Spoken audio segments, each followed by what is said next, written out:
Hello, everyone. I'm Mandi Rae of Ecstatic Astrology, and I'm here for OPA, the Organization for Professional Astrology.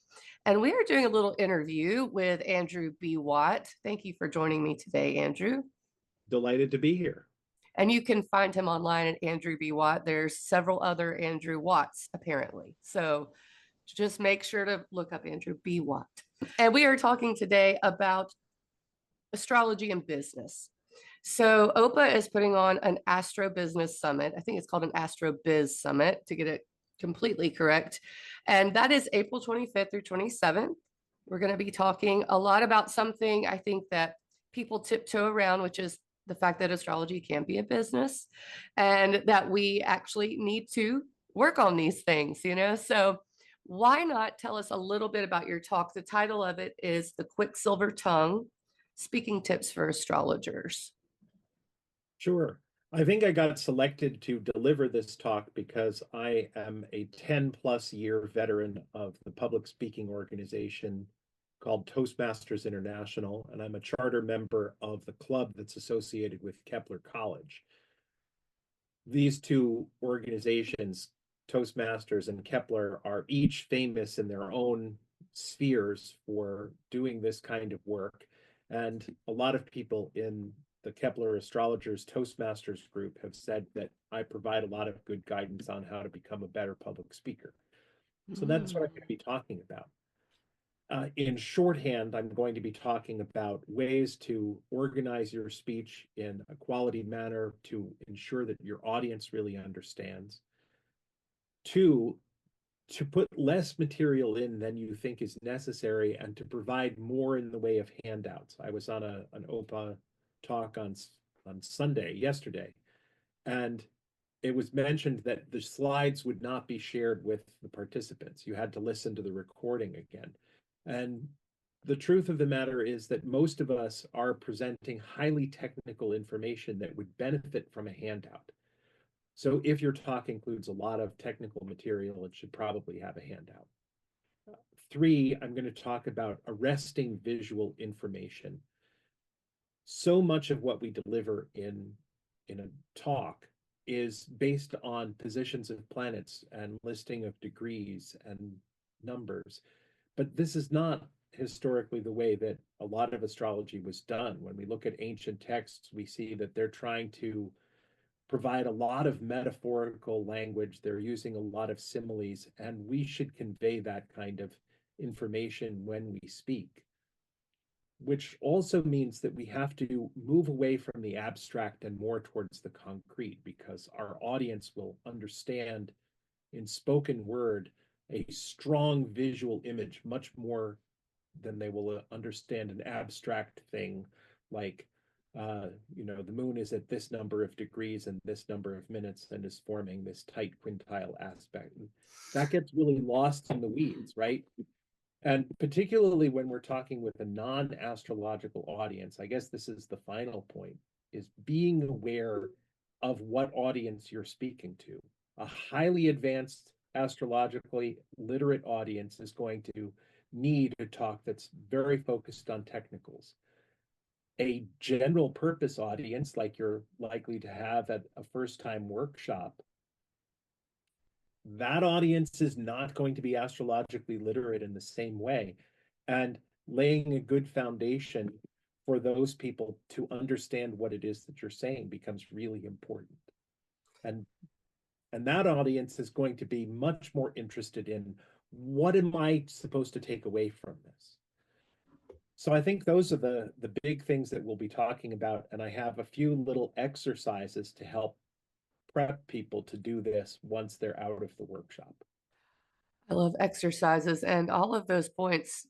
I have to caveat that I was a public relations major. So I had to do some public speaking as a part of, my credits. So with regard to this, I think it is very important. And maybe some astrologers aren't quite there yet, but it gives you the chance to build up to that, because a lot of our business does include going to conferences and explaining things, educating people on things. I know with my clients I work on, I'm a little bit of a teacher when I do sessions with people, because it's it's something you want people to know you're getting it from somewhere, you know?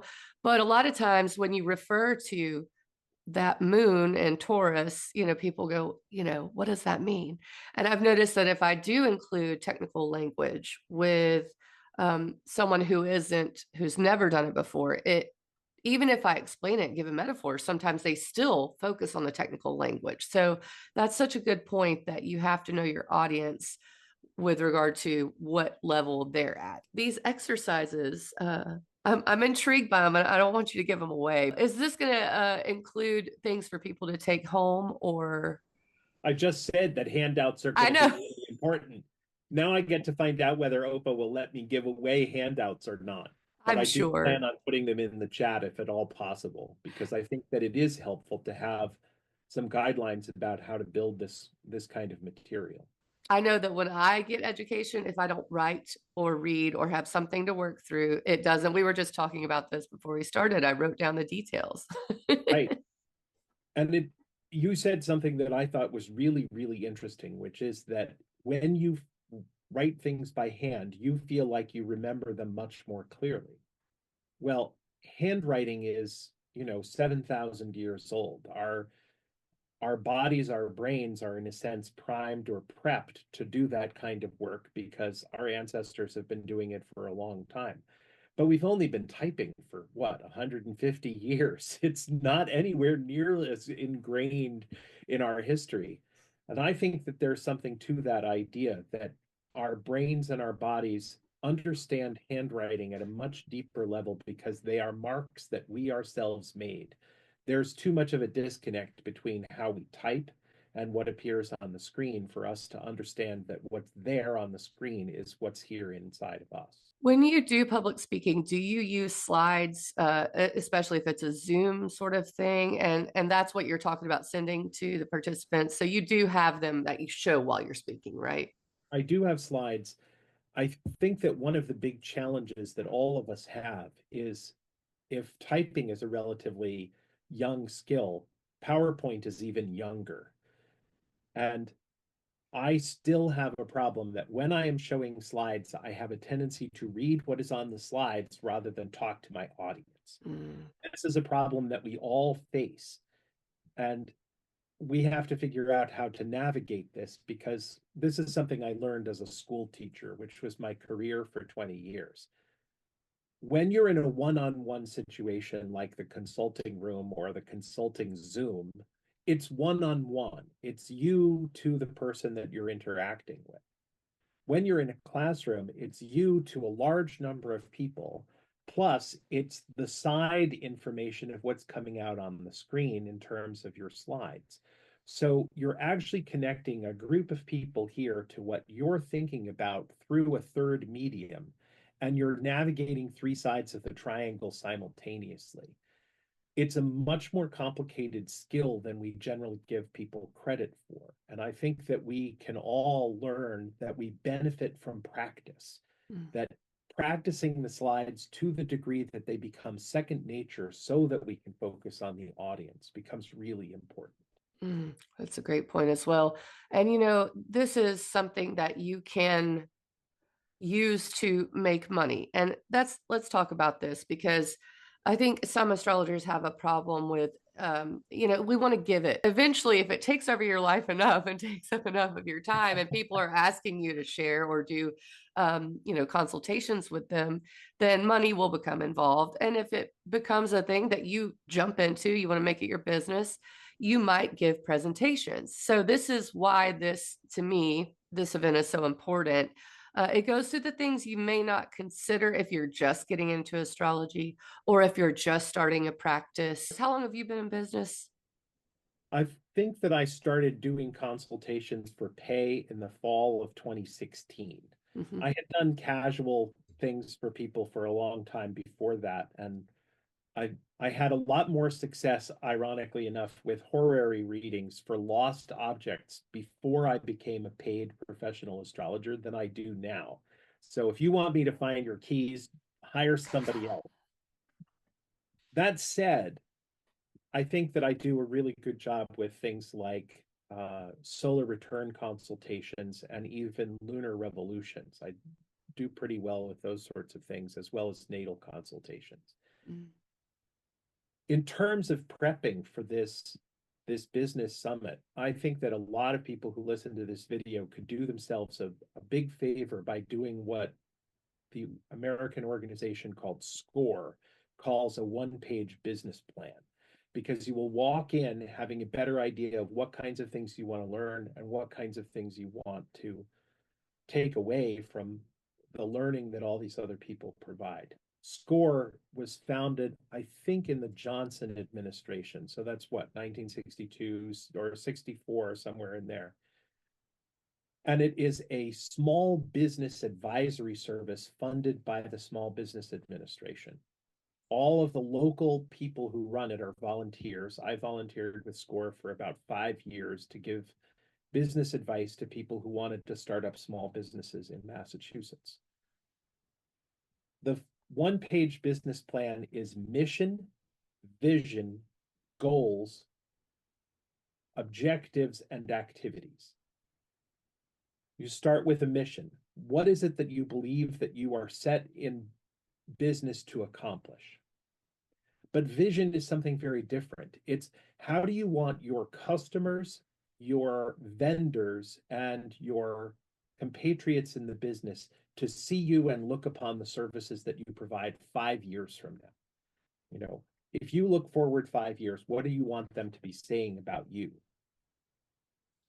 That is amazing. And, we have with OPA peer groups, and one of the things that you have to do in peer group is present a business plan, and it's so valuable. It is so It really valuable. is. It's Yeah. really, really quite valuable. And we were talking beforehand about how important it is to know something about marketing and advertising as well. That was part of your education before you came on this path to be an astrologer, right? Yes, yes. And that leads to, once you know some marketing and advertising, it reaches so many different ways you can do things. And that's why this AstroBiz Summit is going to be awesome. Do you have anything else to share with us today? I don't think so. I think the big things that I would say is that if you plan on going into business as an astrologer, you should attend the AstroBiz Summit. I'm looking through the list of the people who are presenting, and just from the topics alone and some of the luminaries that are going to be there, I think that everyone is going to get a great education in how to run an astrology business, which is a very complicated thing. You're usually a sole practitioner. You're usually trying to run a business where your first goal is to get as many clients as you can. And then you discover that that's not actually the way to succeed. It's about finding your specific niche, the specific services that you offer, and the specific clientele that provide you with the greatest degree of happiness, and not just happiness plus money. It really matters that you see the kinds of clients that you can advise best. So yeah, please attend. It's opaastrology.org that you can go register for this, or just look up some information about it. You could also be a member of OPA. It is wonderful for connecting with other astrologers. I really enjoy being involved with OPA as I am. And you can find Andrew at andrewbwatt.com.